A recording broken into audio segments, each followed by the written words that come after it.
Back to the conversation. Let's quickly do this. We've only got a couple of minutes. I don't want to steal any of it. Pali, I want to come to you straight away. I've just seen somebody coming through saying that this NDP conversation and the webinar is actually pointless until there's a change in leadership. And that's kind of the conversation that we left it at, where, without the proper leadership, there is nothing that is going to be achieved in terms of these plans and goals. Pali, let me hand it over to you. Let's get responses from you. You see, when you have leadership, that's true. I mean, we need leadership. It's a given. What we need are tools. Otherwise, we are just having exhortations.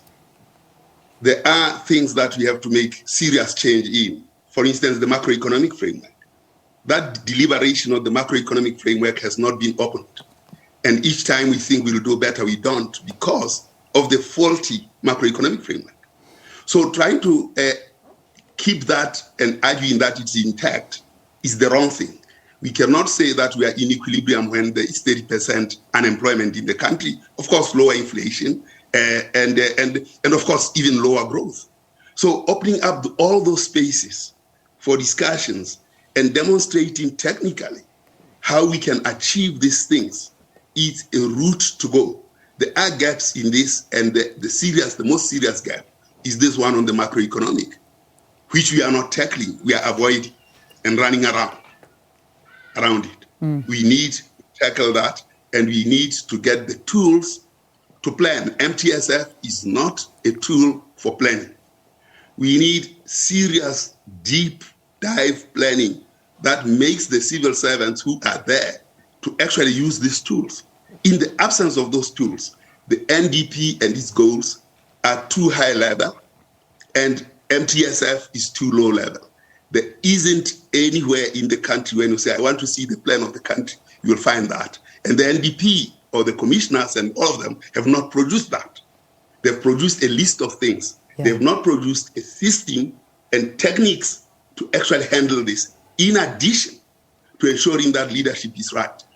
Top leadership, which is political, when you have this technical leadership available with the techniques and tools, always get in line. Without those tools, your top leadership will be benevolent, and if they are malevolent, you get the kind of sequence that we got. So those things are very, very crucial. Okay. There are important questions I need to ask. And the absence of that I'm talking about is what is frustrating me. Okay. Miriam, let me ask you, I need to ask a couple of questions just to get an update from you with regard to certain things. So just to throw these, if you can be quite quick on answering them, but I think it's very, very important. How much has been spent on the NDP so far? What is the term of office of the Commission and the MPC? Because that's a very, very important thing. And how is the success measured? Because these are very, very important issues that need to be spoken to. Okay, well, how much has been spent on it's a very hard thing to answer, because, that's the national budget, and that, that's like a 2 trillion rand effort plus. The NPC itself, our terms were extended, and they end at the end of February currently. And I'm sorry, what was your third question? The third question is, how is success measured here? Well, how success is measured is specifically in this document. What we've been doing over the past period of years is producing work which would say, what did the NDP say? How does it compare to what the targets were that were put in government? Because often they're not aligned, and we're trying to strengthen that now. And then what was delivered at the end of the day. So at least you've got clarity about what that gap is. And that doesn't solve the problem. It doesn't solve the problem, yeah. It's a bit, and the gaps are big. What I do need to say in closing is that this is meant to be empowering of both government and civil society. You're the person who wrote in who says it's pointless. It is never pointless. We are in a democracy where we have free speech, and we're allowed to speak up and give voice, and nobody gets, shot or put in jail. So we're in a country where we have that opportunity. It is always worth having these discussions and debates, no matter how uncomfortable. Now, what we're trying to do here is to give life to a concrete discussion around leadership.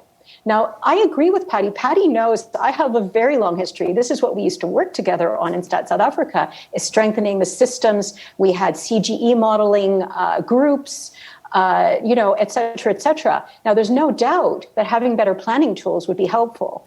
But at this juncture and where we are right now, and when I say juncture, I don't just mean right now, I mean for the program for the next period of years has to be to have this leadership in place, enabled to deliver. Otherwise, all bets are off. There's no way that we're going to be able to deliver stuff. It's just a practical point.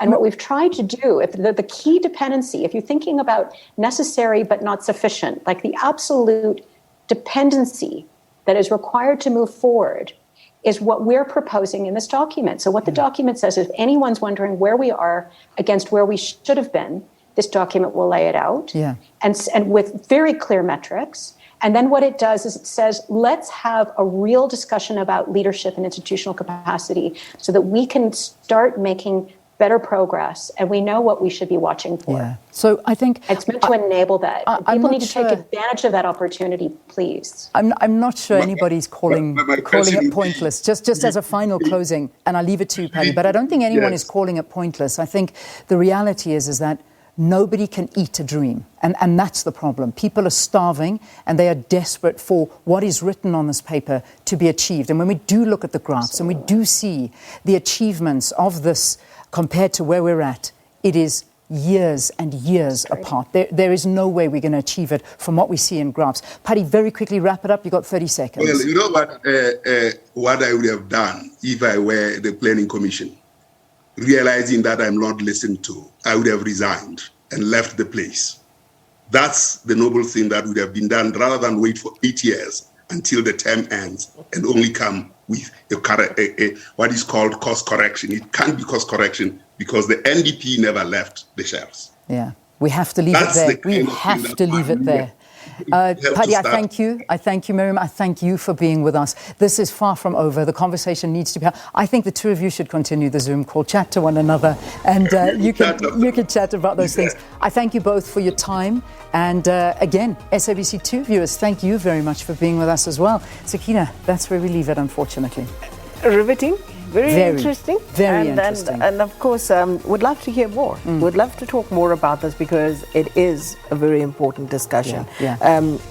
We cannot get away from this, triple threat and addressing those issues. But we have to leave it there for our SABC2 viewers. The Amatole District Municipality and its issues coming up in the third hour. See you tomorrow morning, SABC2. God bless you. Bye-bye.